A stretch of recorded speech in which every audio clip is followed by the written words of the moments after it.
Okay, we seriously have to talk about Avatar Frontiers of Pandora. During my time playing this game, I just want to point out this has to be the most boring game I ever played in 2023. If you ever played Far Cry, that's what basically Avatar Frontiers is. It's just you playing as a 10-foot tall cat person. Of course, Ubisoft created the game. It's basically repetitive missions, uninteresting dialogues that doesn't really hook you to listen to anything the characters are saying. I actually find myself like scrolling on my phone on YouTube or watching like latest shows on Disney Plus than like listening to what these creatures are talking about. While to spin great tales of hope and courage, I think Netu will open up to you. Basically, the missions, you see a marker using your Spider-Man spider senses, you go to that marker, right? You talk to the characters, you do a task and that seems very pointless, complete the mission, you get a skill point, upgrade your character level, maybe a new gear as well. Then you travel to the next location, you talk to the characters, and the boring conversation, you go to the task. It's just the same thing over and over again. Nothing very interesting doing these missions whatsoever. Besides, the only one that is a little fun is going to the RDA bases, killing soldiers in a smooth way.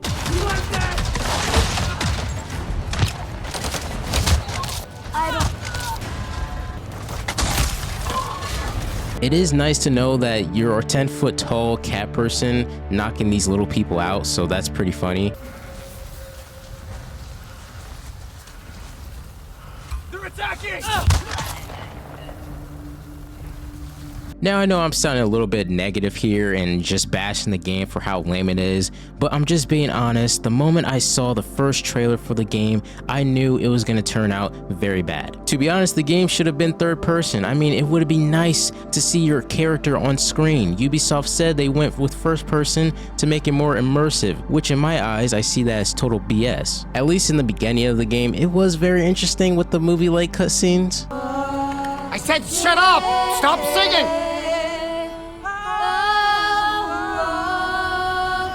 We are going home. I'm warning you, Harry. Not another step! Stop right there!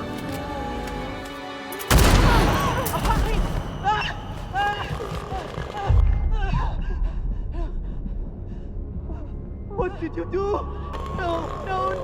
The character customization isn't the best, unfortunately. You just have basic presets of faces, getting the option of playing a female or male character. You can change your hair color, eye color, shape of your face, mouth, ears, eyes, nose, skin pattern, and that's mostly about it. In my opinion, I wasn't very satisfied with the customization because it only took me 2 minutes to complete it due to the lack of options you have for your character. All over the map, there's many Na'vi villages that you can explore to see pretty much the exact same thing you see in all the other villages. Nothing really interesting happens, just most of them just standing around, sitting, walking, or just making food, I guess, talking about you or random conversations. You must be the young Sarent who Nafika will not stop talking about. You receive more buoyant crests, you can craft your outfits to increase your health, and you can craft your weapons to do more damage. More customization, choosing different outfits for your Na'vi character. Seems like Ubisoft focused more on the outfits than the character's appearance. You can upgrade certain guards and being able to mod the outfits. You can also customize your Ikran a bit, even name your Ikran, as soon as they choose you and the two of you make a bond. Feels good, huh? If you need more materials, you can get them from like Na'vi vendors, animals, or random loot boxes found around the map. You can cook food, which is nice. You can cook scrambled eggs or like fruit salad after collecting ingredients. That's all over the map. If you end up seeing a random Na'vis out in the forest, they'll give you food. If you enjoy cooking, you might enjoy this ingredient from beyond the Kinglor forest. You can also hunt for food and materials by using your weapons to kill the animals and sending their spirit to Awa. Thank you for these gifts. Netu will like this. Thank you for these gifts.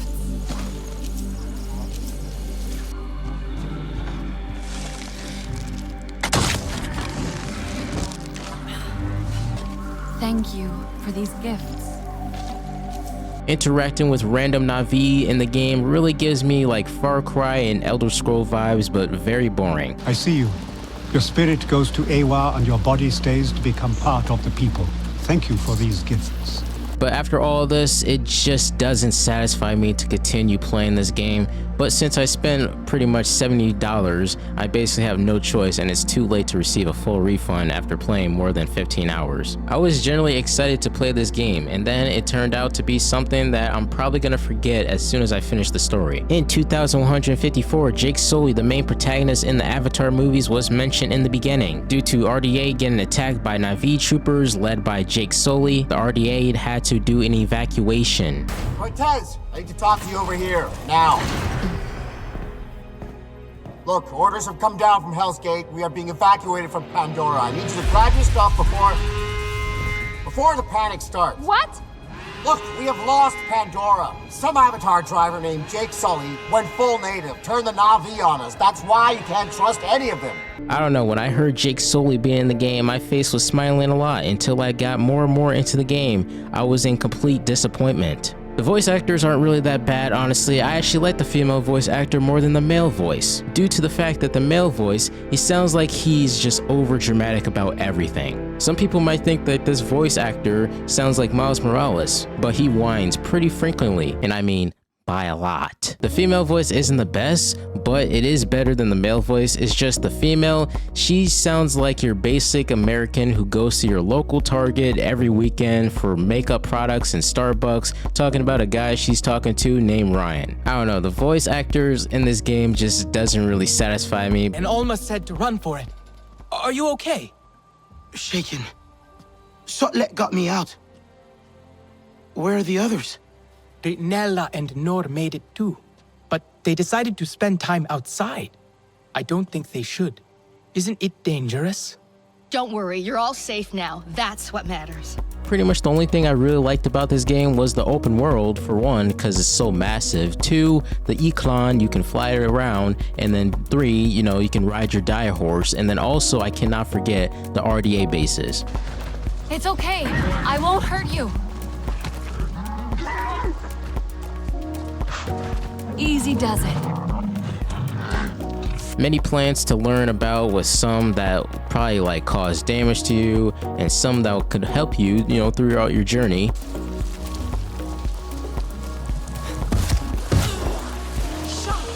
Maybe I could learn a few things from you.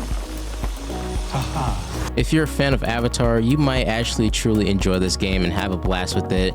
But for your casual gamers that love open world action adventure games, I would say just hold off a bit. You could buy it, you know, if you want to goof off, but I would just say wait for sale. You know, it's not worth, you know, spending $70 for this game. The game is insanely massive and beautiful, but the downside is that the game is just not fun. It's almost like it's completely soulless. I'm not gonna lie, the first time I saw Pandora after the whole RDA situation, it was actually a really nice moment, and the music was quite beautiful.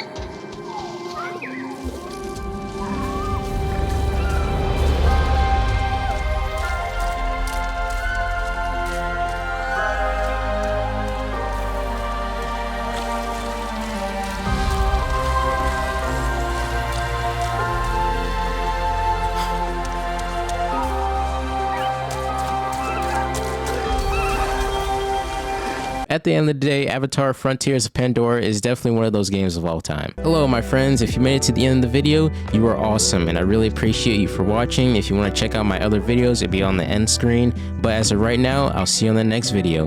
Bye.